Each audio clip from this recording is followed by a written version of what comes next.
Good afternoon. This is Donna with Nebraska Prairie Fiber Creations, and today we're going to be talking about continuous weaving. And there are a number of looms that you can use for continuous weaving. One is the small Weave It loom, which is what our class will be on today. But others that are also used are a little larger. They can make trivets.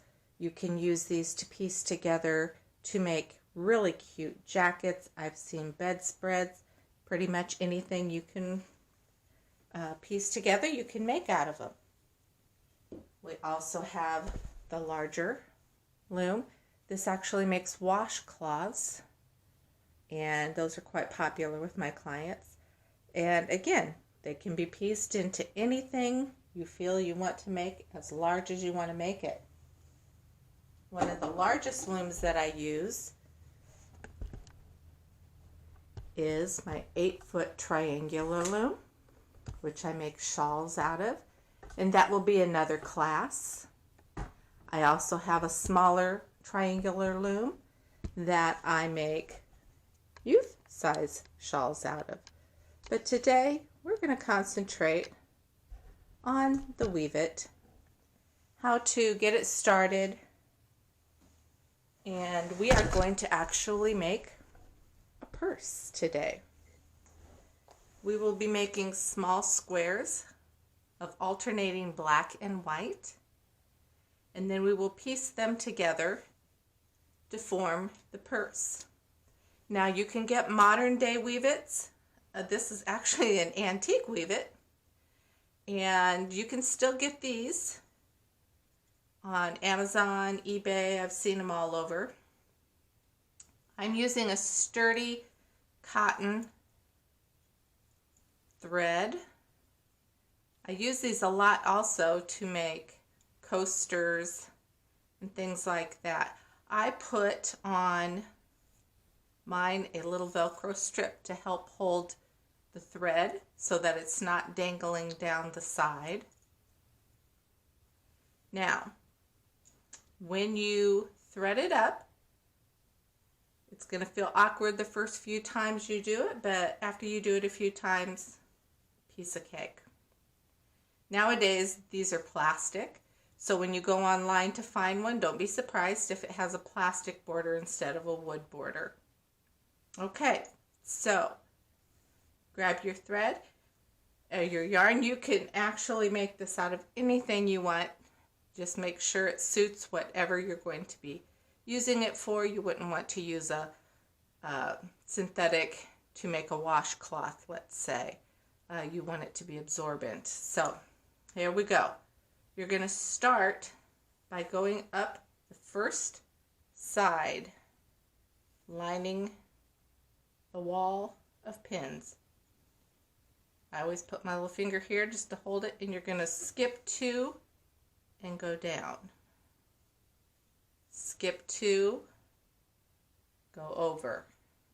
So it's basically just a skip 2 the whole way across till you get to the other side. You'll know immediately if you make a mistake, because you're going to look and say, well, my string's cattywampus.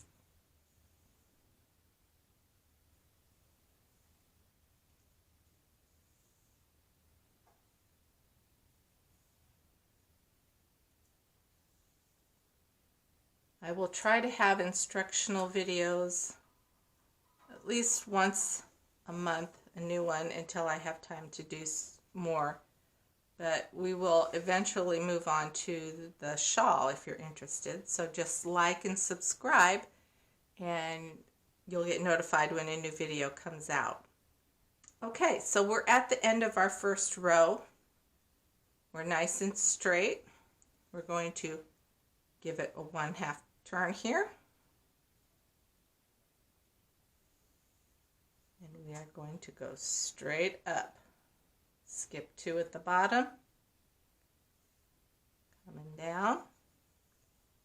Same thing going across.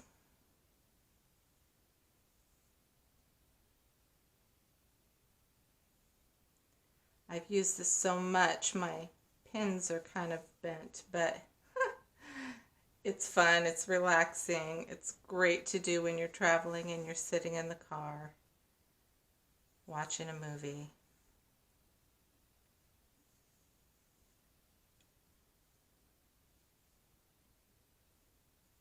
This is what I do when I can't be on my floor looms, which will be other instructional videos. Okay, so we're going to turn, come up this way, and we're going to go in between these two. So everywhere where you have a loop, you're going to go in between.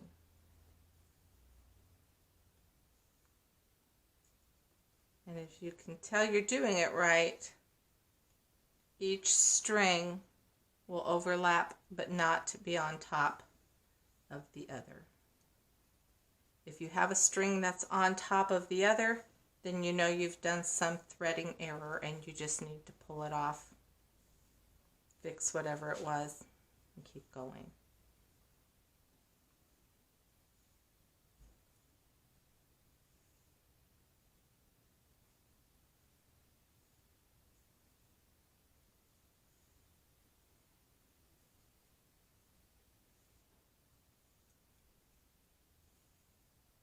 Okay, we are down to the end. Now for a weave it, I have found for myself that if I go around the perimeter 4.5 times, let me get it going there. There we go. 1, 2, 3, 4.5.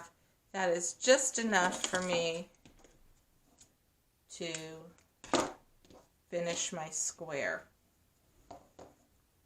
So we're going to take it back to the origination point. Your weaving needle, these are really hard to find anymore. This is also an antique. They're about this long nowadays. Every once in a while I'll come across one that's a little longer. The longer you can find, the better. Just kind of speeds it up. Your first row is really the most important because it's going to lock it in. And it's basically like weaving an over and under step. So I know I want this to be an over so that it locks in. So in order to do that, I'm going to start in a downward motion in between the first one, go under that, over that one, and then work my way across.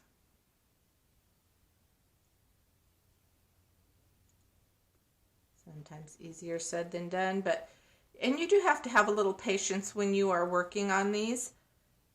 It can get really tight when you get to the other end. I will show you a couple things that I use to help ease the needle through, take a little pressure off my hands. Sometimes I just have to go halfway through, stop, pull the thread up, and then continue on. But when you're first starting, and you can see, don't get frustrated. You just have to maneuver a little bit. Sometimes it's pushing and pulling.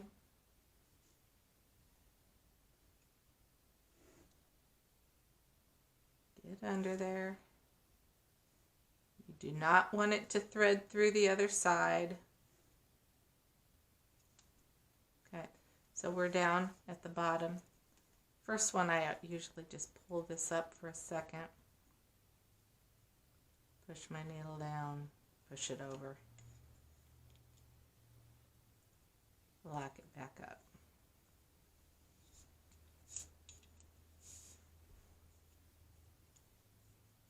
That's going to happen a lot. Just kind of watch so you don't get your thread all knotted up on the other side. Hopefully all the scary things will happen while I'm doing this so I can show you how to undo them. You'll also find that this might get caught up in there, So just kind of keep an eye on it. Many a times I've had to pull it off. Okay, so I'm locked in. I don't have to worry about it coming off. Just going to reposition some of my threads here. Scooch them over. Pull that down. And then I kind of push this one up out of the way. And then I bring down the next row.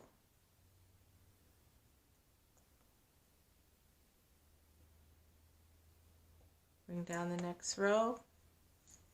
You're going to turn. And you're going to go through right above that.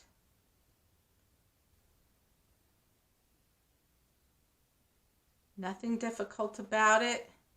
You weave a row, you push the row above it down, and then you weave the next row.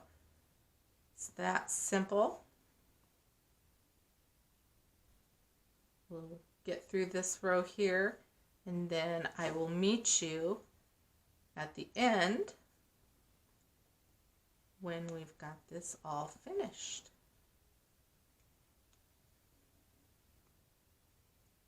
And you know what? I'm going to show you while we're here. Let me grab my little tool that I use.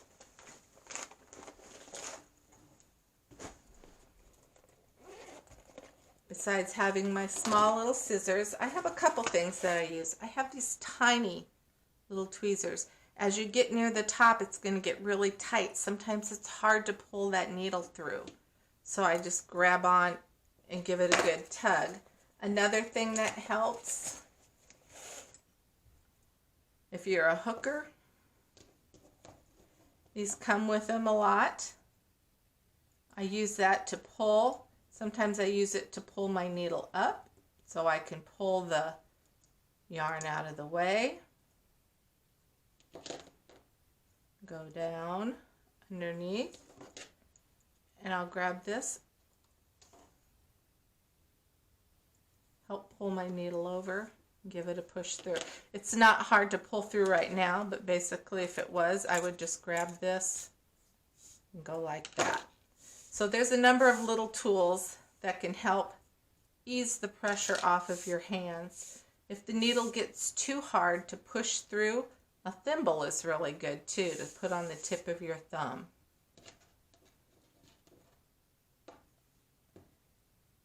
Tighten that one down just a little bit. And we're going to bring this next row down. So weave a row, pat a row back down, the one above it, and then start weaving through. So I'm going to finish this, and then I'll meet you at the end.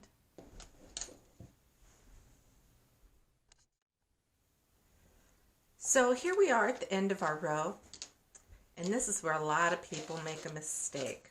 So I want to make sure we get this right. I just did my last weave through, and I'm going to push that down all the way across. I'm going to bring that top row down just like I've been doing the whole time. And we go, look at that nice square. And then people pop it off, and all of a sudden they've got their strings coming out the end. Because your very last step will always be one last weave through to lock in that last row. I guarantee if you are doing this enough, you are going to do that at least once before you learn that you have to do a weave through. This is going to be the hardest row to do because it's going to be really tight. This is where these little gems come in handy. Just make sure you go in and you're going to grab one last row to lock in those stitches, and you just do whatever you need to do to get it through. And each weaving is going to be different. Sometimes I can get all the way across. Sometimes I'm stopping halfway pulling my needle through. Like, we'll just show you. Stop halfway, pull my needle through.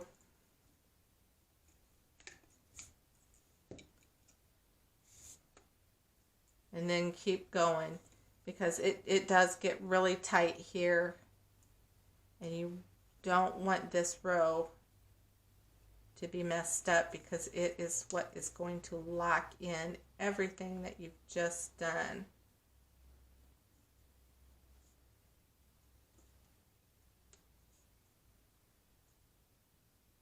Sometimes I'm pushing from the bottom with my other finger. Now, if it gets so tight that you can't weave like that or push,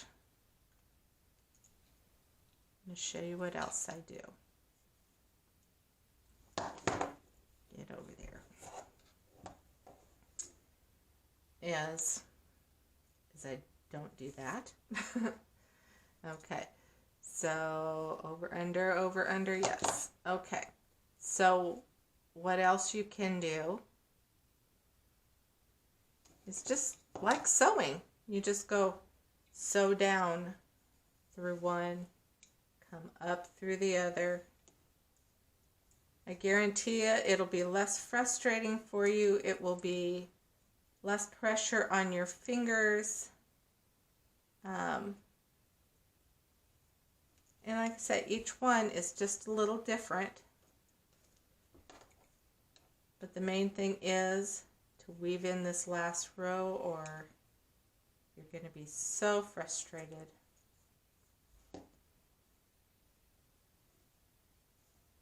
And you'll see if you make a mistake. See that over? I should have gone under there. So just look at every step. Just back, weave out, come up. Normally I have these right in front of my face, but I'm trying to keep it in front of the camera so that you can see. So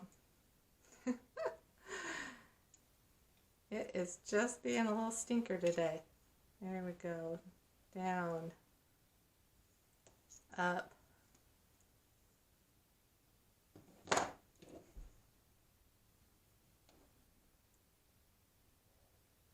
I'm glad all these little things are happening so that you can see.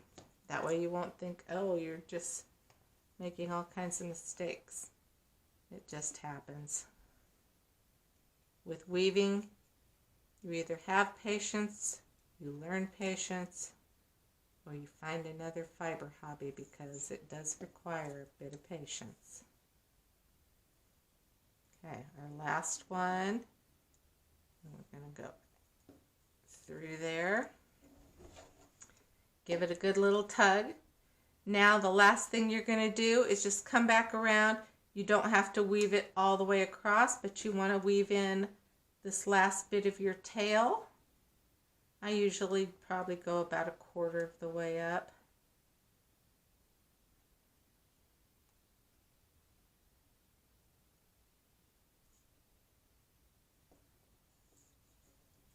Pull that through. Snip that off. Now you're going to do this too. You're going to think, oh, I'm done. And you're going to pop it off, only to find you've got this little guy hanging out here. So don't forget, you have to weave him in too. So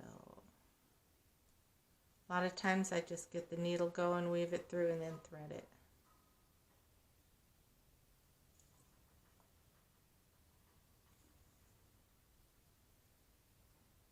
Maybe y'all will be smarter than me and you won't make those mistakes.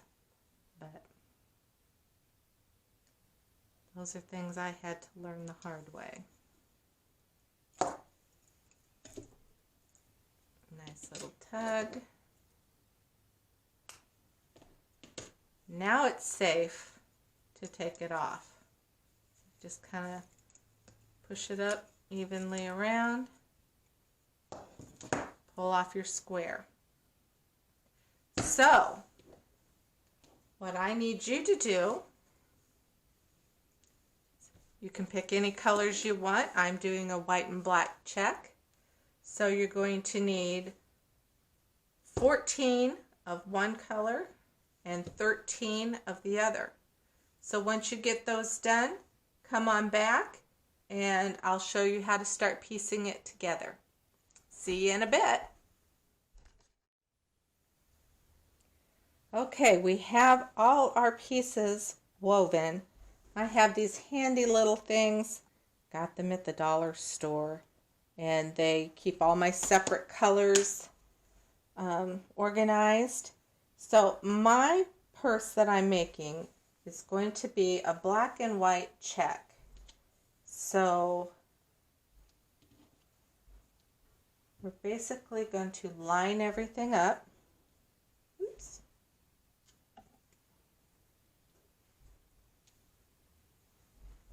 Like this. And then I'm going to piece it together with black. I think it will look a little better than if I do the white. So I'm going to get our needle ready as soon as I get, there we go.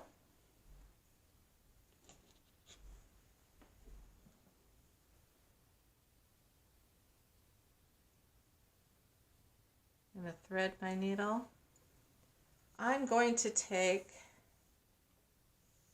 you'd be surprised, it doesn't take that much. So 1, 2,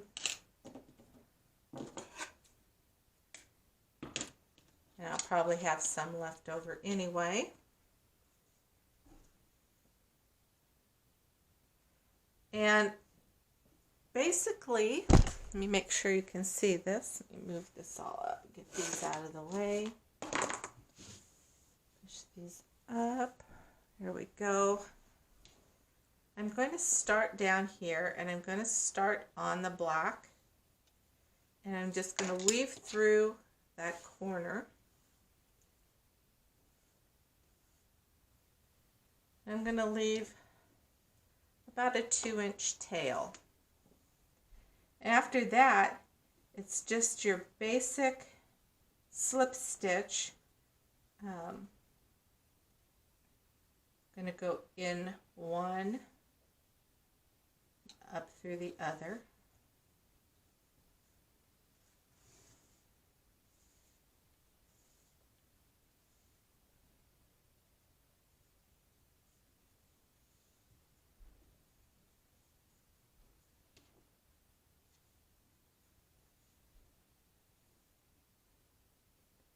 I'm just going to go right back around, and this just kind of locks it in.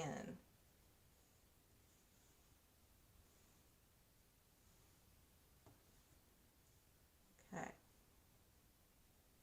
So we're nice and taut.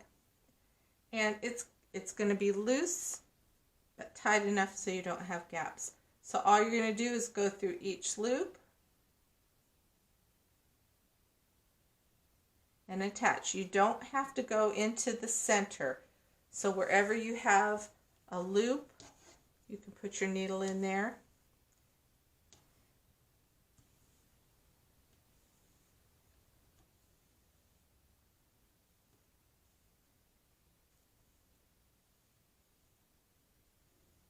Go to the next loop.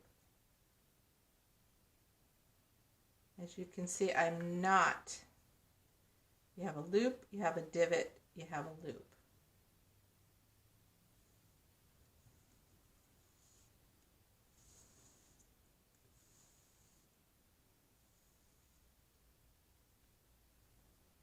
Just going to do that all the way up. It's going to be a little wonky, but when we get to the end, I'll be right back. Here we are at the end of the first row. You're going to cut off, so you'll have a tail on both sides. Now just grab this last row, and you're going to go ahead and piece that together. You're going to have your little sides loose here, so don't worry about those. Once you get done doing this row, you'll have 2 more tails, one here and one here. Cut it off, and then just turn your piece and do the same thing and connect all the loose sides going up this way. So by the time you're done, you're going to have 4 tails. 1, 2, 3, 4 on this side, and 1, 2, 3, 4 on that side. So I'll meet you back when we've got the whole thing connected. Okay, we're down to the last tail. We're going to weave that through.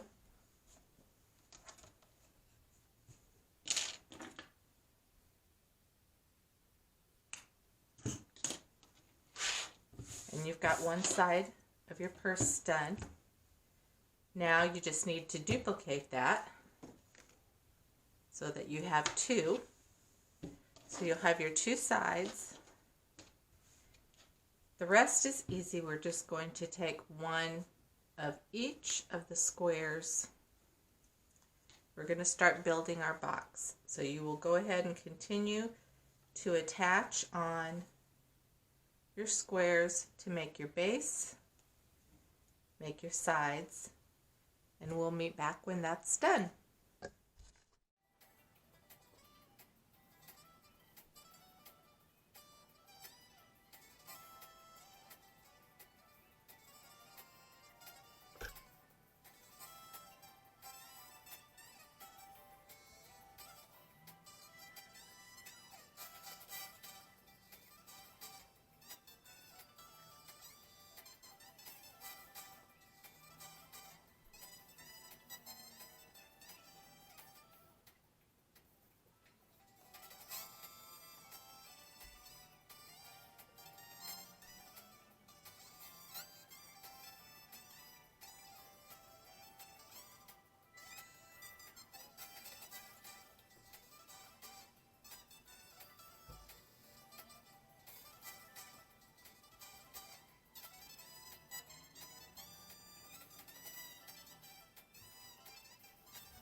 Okay, here we are at the very last part of our purse as far as connecting all the little squares. I'm just weaving in my tail, clipping that off,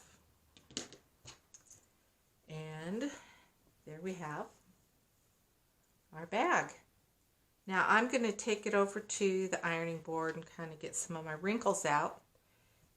At this point, you can decide whether or not you're going to line it or not.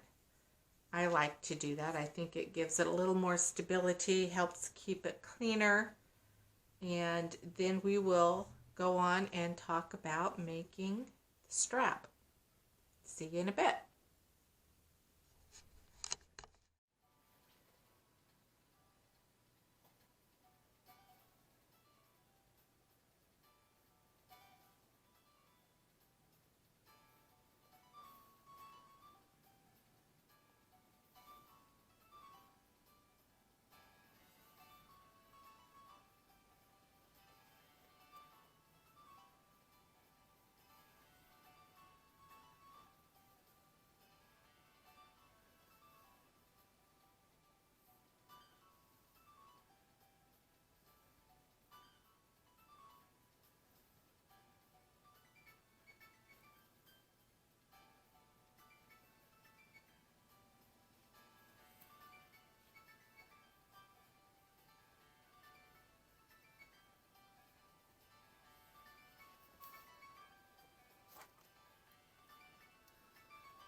Okay, our tote bag is finished. It's pieced together.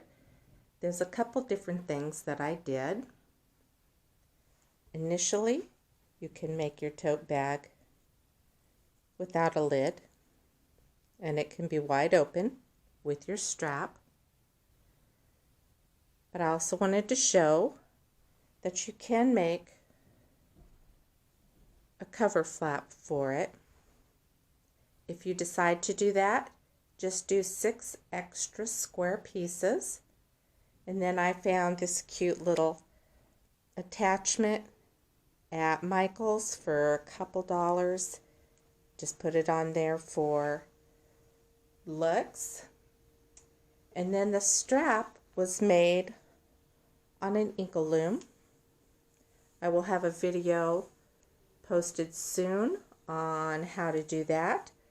Otherwise, if you don't have an inkle loom and want to make a strap, you can still make either black or white. I would recommend black just because it hides dirt better. And then fold them in on each other and just keep connecting them until you get the length that you want. So there you are. If you have any questions, feel free to post, and I will get back and answer them as soon as I can. Have a great day. Bye.